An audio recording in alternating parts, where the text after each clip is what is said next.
কাজল, আজ থেকে তুমি আমার এই নয়নের কাজল। ঠিকই বলেছ ময়না। আর আজ থেকে তুমি তুমি আমার হৃদয়ের খাঁচার ময়না। কাজল, ময়না এসো, ময়না তুমি আমার বুকে এসো।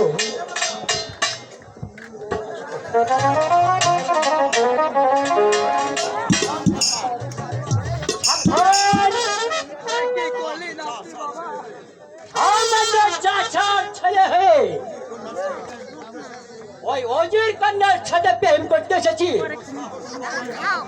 ওর সাহসটা কম নয় রে হারাম দাদা। কাকা, ওকে আপনি ক্ষমা করে দিন, ওর কোনো দোষ নেই। না না, ওই যে অপরাধ করেছে তার কোনোদিন ক্ষমা হতে পারে না।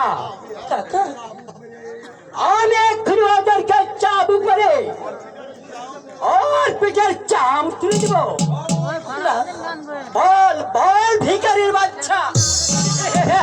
কাজল, কাজল, কাজল।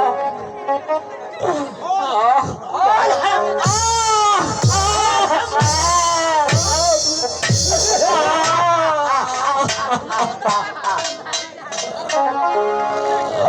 তুমি আমাকে বাঁচাও ময়না। আর সইতে পারছি না ময়না। ও যে অপরাধ করেছে তার কখনো ক্ষমা হতে পারে না। আমি এক্ষুনি চাবুক মেরে ওদেরকে আমি উচিত শিক্ষা দিব।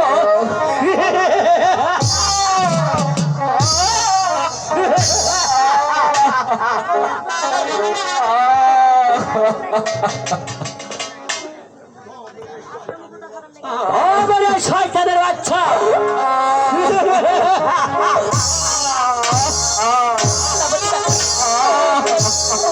পারবেন না, আমি আপনাদের পায়ে ধরে বলছি, ওকে আপনি ক্ষমা করে দিন। ওই শয়তান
দুটি পায়ে ধরে বলছি, ওকে আর অমন করে আপনি চাবুক মারবেন না।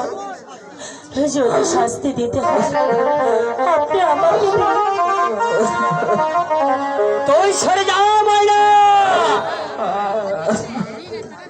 আজ চাবুক বেড়ে গেছে, আমি একটা পিছিয়ে মারবো।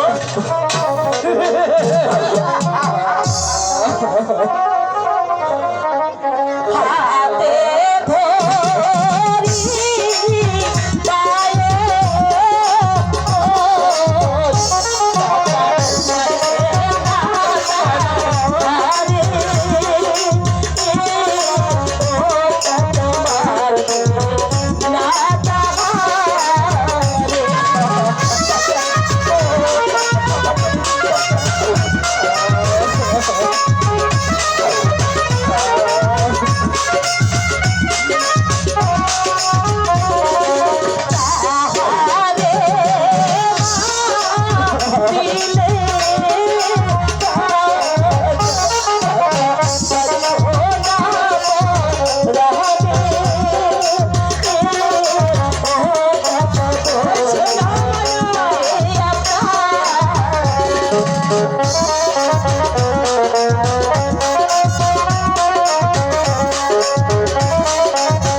পায়ে কাজু বেশ, তোর অনুরোধে আজ ওকে আমি ক্ষমা করলাম। তবে আর কোনদিন যদি ওই ময়নার সাথে মেলামেশা করি তাহলে তোকে আমি একেবারে জানত পুঁতে ফেলবো।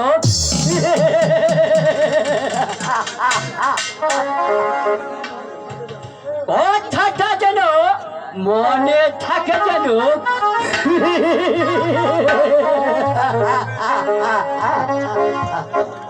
ময়না,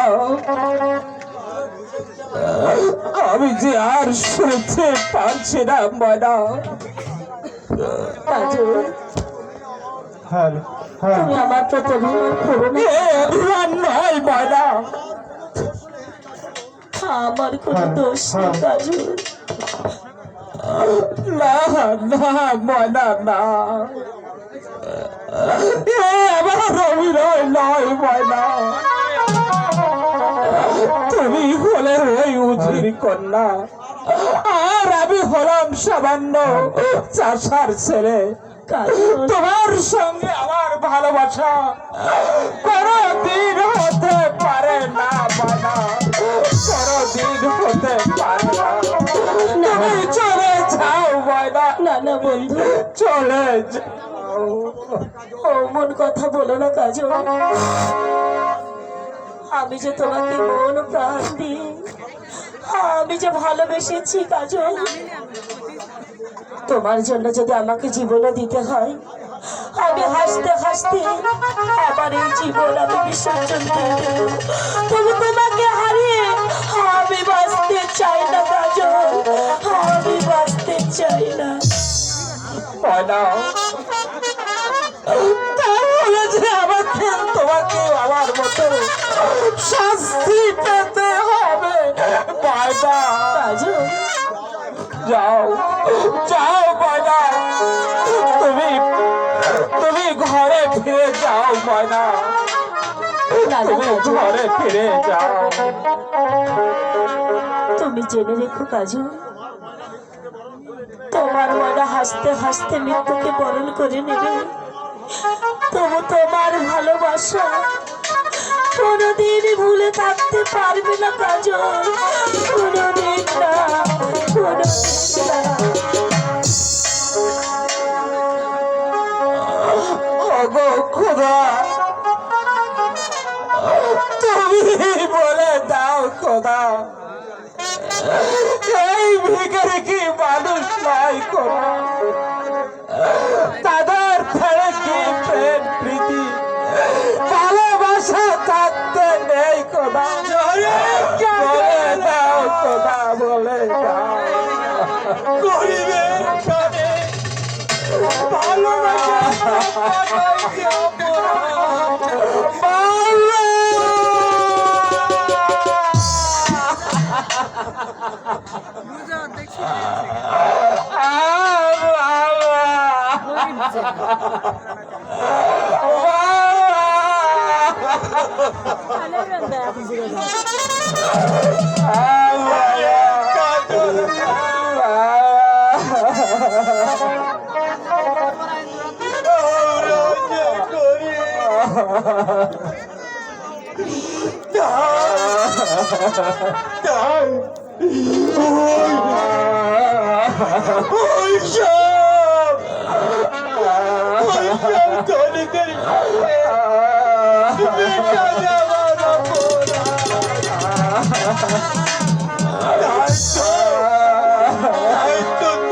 আমি কতদিন বারণ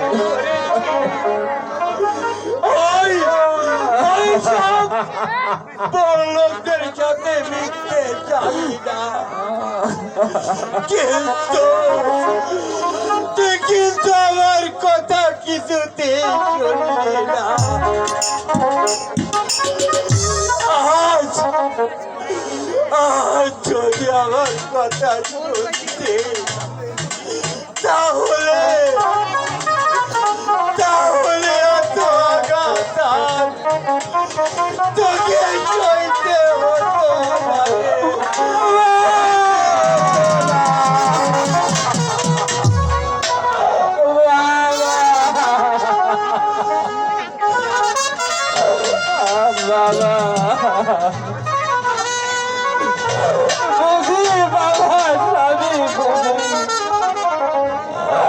শুধু আমি এতটুকু বুঝি না,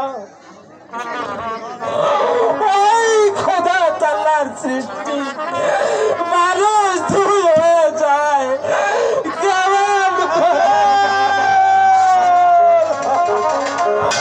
কেমন করে বাবা।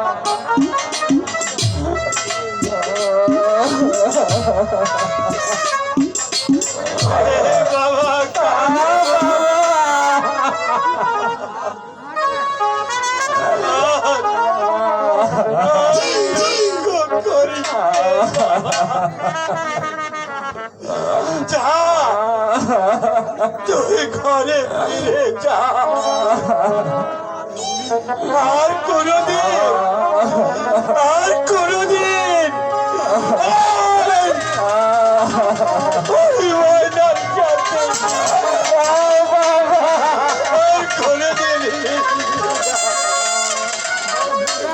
তাহলে তোর অপরাধের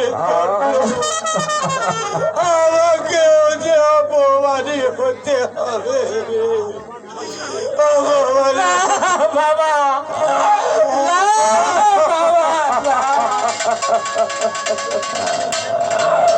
শাস্তি যদি পেতে হয় আমি মাথা পেতে দেব বাবা, কিন্তু তোমাকে আমি ওই বিপদের মুখে কোনদিন ফেলে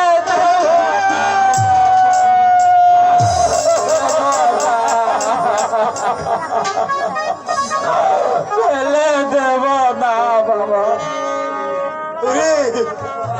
ওরে বাবা কাঁদো যা যা ওরে যা বাবা যা। আমি তোমাকে বিপদের মুখে ঠেলে দেব না বাবা, ঠেলে দেব না।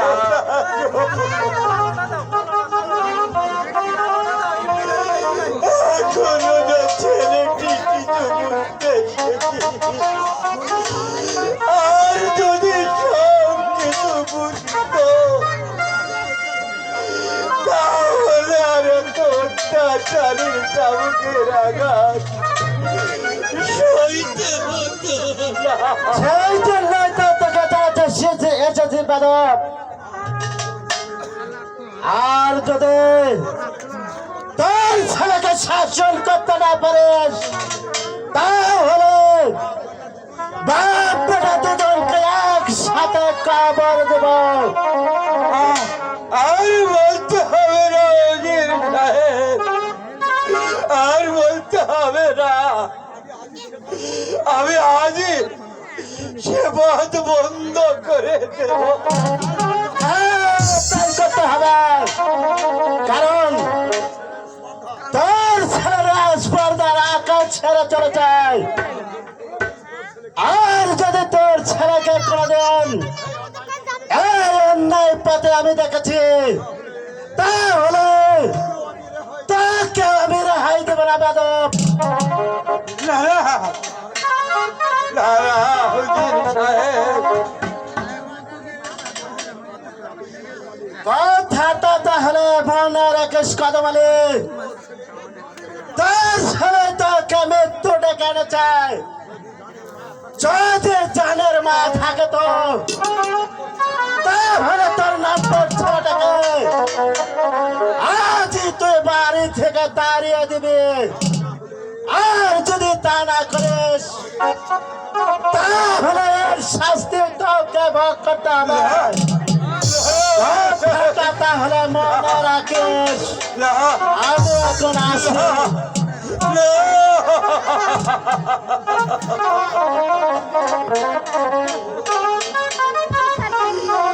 ওর জন্য আজ আমাকে পদে পদে অপমানিত হতে হচ্ছে।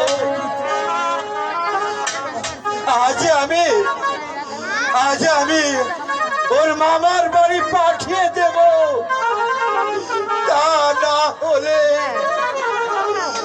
এর শক্তি যে আমার লঙ্ঘন করতে হতো, তাহলে আমি পাবো মুক্তি।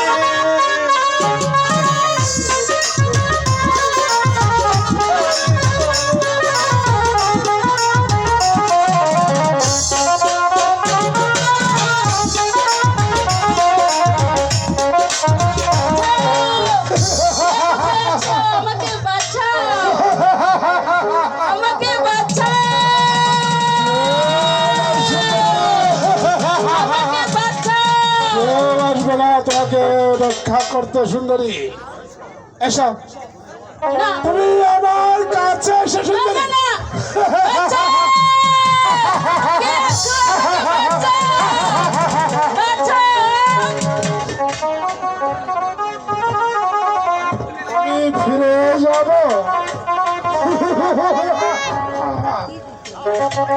তা হবে না সুন্দরী। তোমার রূপ যৌবন সবাকে আমার পাগল করে তুলেছে।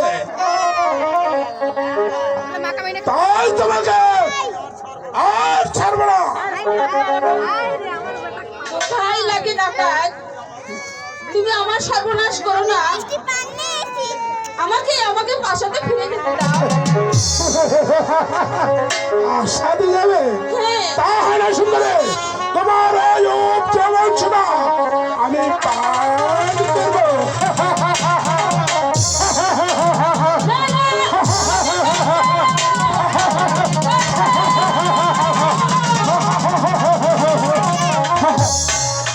হাতে ধরে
আগে আমার কাজ, তারপর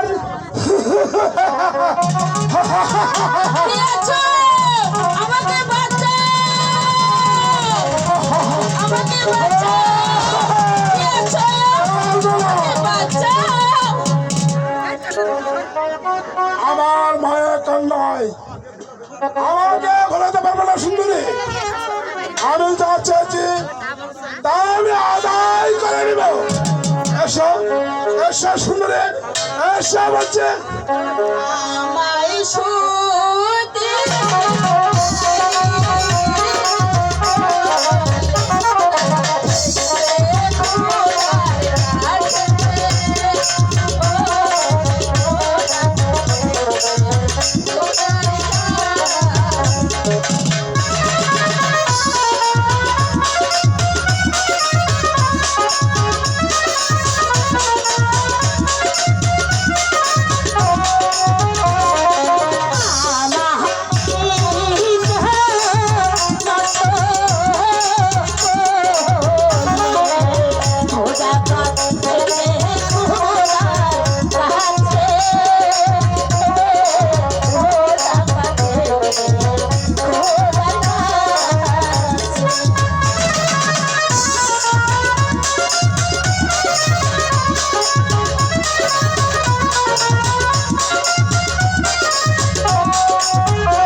আর কান্না বুঝেছে? আঙ্গুলে সোজা আঙ্গুলে কাজ হবে না, আঙ্গুলটা আমাকে বেকা করতে হবে।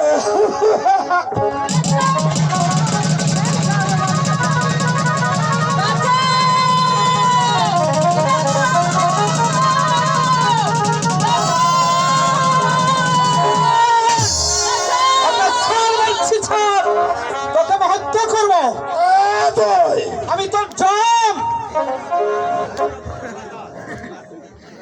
বার কেটে ছাড়বি কিনা? বেশ, দেখা যাক কাকে হত্যা করে। আচ্ছা দেখা যাক বেশ, আর বহুতে কত শক্তি আছে এই মুহূর্তে দেখা যাক। ঠিক আছে।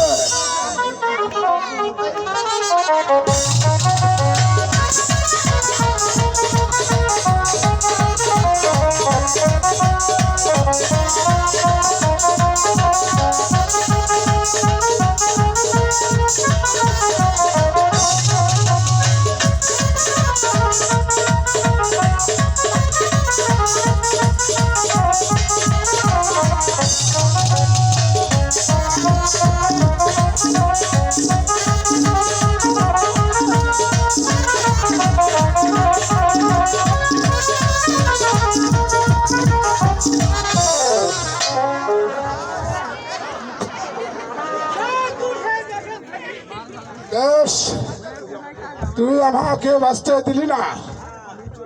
আমি চলে যাচ্ছি, আমি চলে যাচ্ছি। বলুন তুমি কে? তুমি কেন এখানে এসেছো?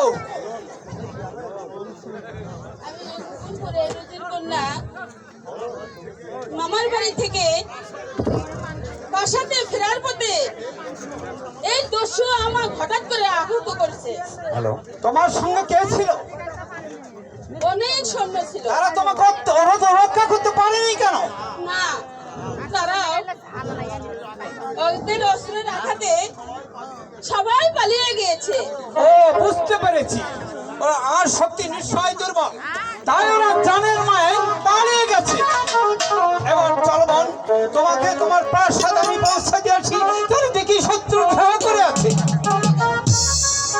কিন্তু আপনার পরিচয় পরিচয় হবে পরে, আগে তোমার প্রাসাদে তোমাকে পৌঁছে দিয়ে আসি।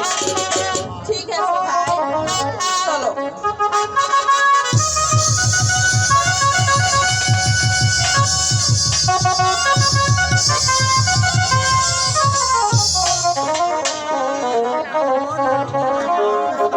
উজির সাহেব, বলুন আপনার কি কোনো অভিযোগ আছে? উজির সাহেব, আমার কোনো অভিযোগ নেই মহারাজ,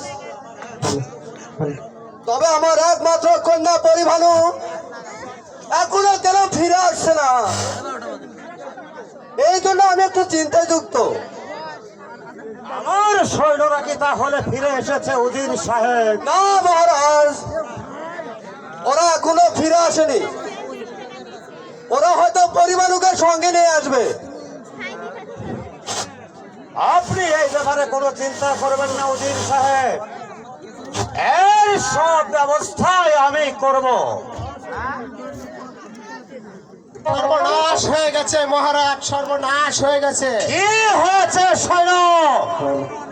আমাদের পরিভানুকে ডাকাতেরা ধরে নিয়ে গেছে। ডাকাতেরা ধরে নিয়ে গেছে?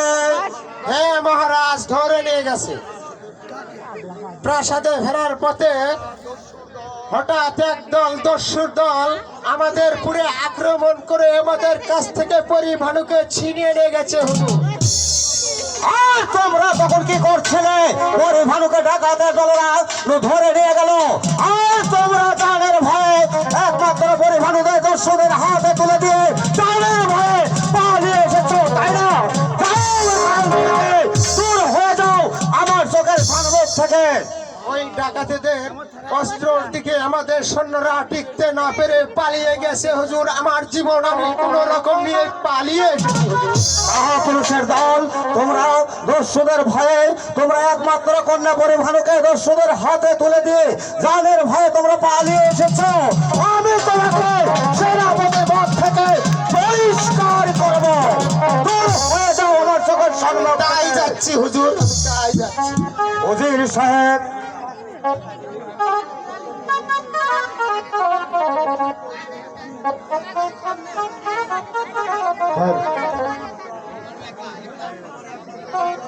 আমার একমাত্র কলিজার টুকরা নয়নের মণি পরিবারকে আমার কাছ থেকে ছিনিয়ে নিলে। উজির সাহেব, বলুন মহারাজ, এখন আমি কি করব? আমার পরিবারকে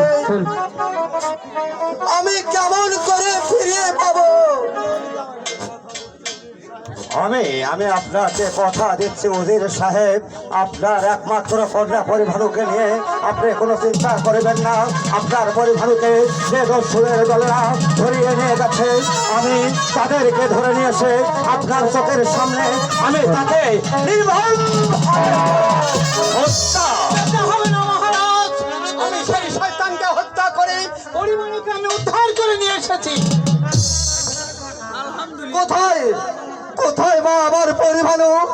এসো মা, এসো আমার তুমি মুখে এসো মা।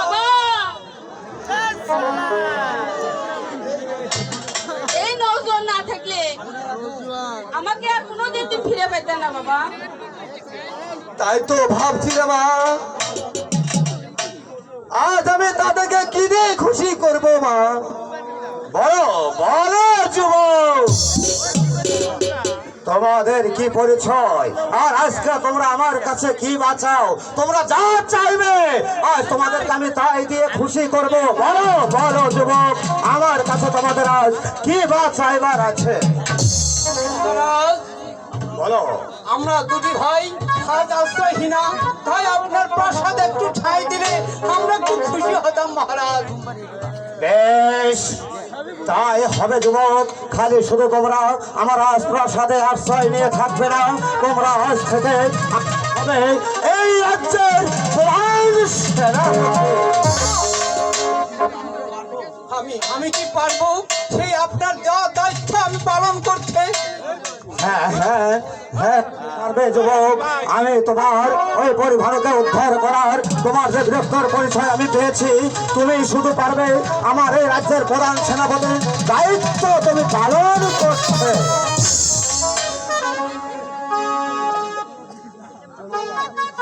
চলুন চলুন উজির সাহেব,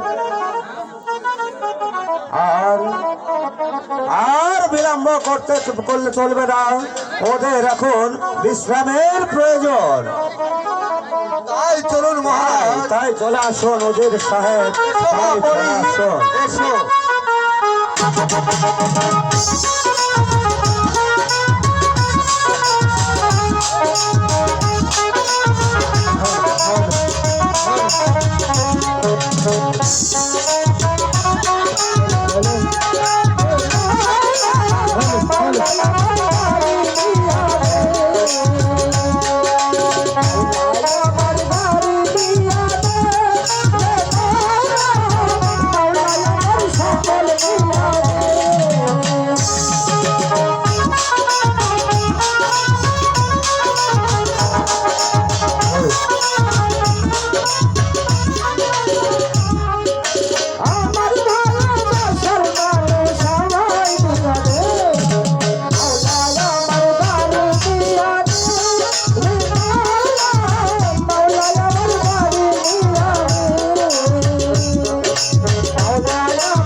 কে কে এসে অচেনা অতিথি দেখে মনে হচ্ছে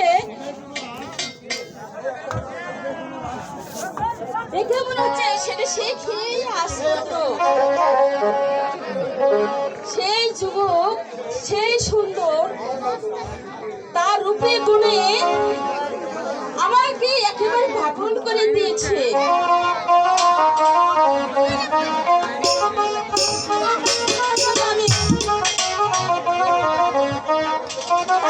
মনে থেকে মুছে ফেলে পাচ্ছি না। যাকে তাকে আমাকে ভুলতেই হবে, কিন্তু আমি তো তা পারছি না। বারবার মনে করতে পারি ভিন দেহে